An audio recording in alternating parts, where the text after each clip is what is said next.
Nĩ mĩeri ĩtano rĩu kuma rĩrĩa wagagu wambĩrĩirie kuoneka na kũiguĩka mathibitarĩ-inĩ ma mũingĩ rĩrĩa nurses maigire mĩro yao thĩ na kwambia mĩgomo, ũmwe wa mabataro mao arĩ mĩcara mĩegega. Ũndũ ũyũ nĩ ũhotometie motungata ma ũrigitani na njĩra nene. Riboti ya kũmakania kuma kũrĩ rũhonge rwa Red Cross o ũndũ ũmwe na Ministry ya ũgima wa mwĩrĩ ikĩonania atĩ ũheani wa njanjo kũrĩ atumia aritũ o ũndũ ũmwe na ciana cia rũkenge nĩ ũthiĩte thĩ na gĩkĩro kĩa igũrũ, ũndũ ũrĩa ũngĩcũngĩrĩria gũtherema kwa ndwari iria thirikari ĩkoretwo ĩkĩrũa nacio kwa ihinda iraya ta polio, TB, gĩthũkũ gatagatĩ kengĩ.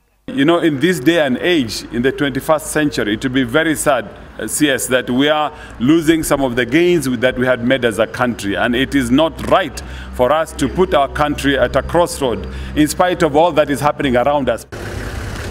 Nĩ ũndũ wa ũguo, Red Cross, Ministry ya ũgima wa mwĩrĩ, WHO, UNDP, UNICEF na AMREF nĩ mokĩte hamwe na kũrugũria mũtaratara wa gũkinyia ũteithio wa ndawa thĩinĩ wa kaunti 11 iria ihutĩtio makĩria, imwe ciacio arĩ Turkana, Isiolo, Wajir na Baringo.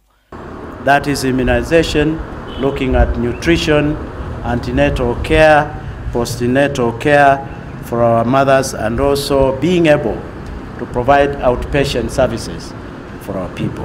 I look at the fundamental principles of the Red Cross. Humanity comes first. Mũtaratara ũyũ ũrĩa wĩtĩtwo catch-up campaigns nĩ wa gũthinga mĩanya ĩrĩa yonekete rũhonge-inĩ rwa ũrigitani kũrũmĩrĩra mũgomo wa nurses, kũrĩa motungata mangĩ ta gũthima mĩrimũ na kũhũra mbica o ũndũ ũmwe na gĩthomo kĩa mĩrĩĩre mĩega magũkorwo makĩheanwo.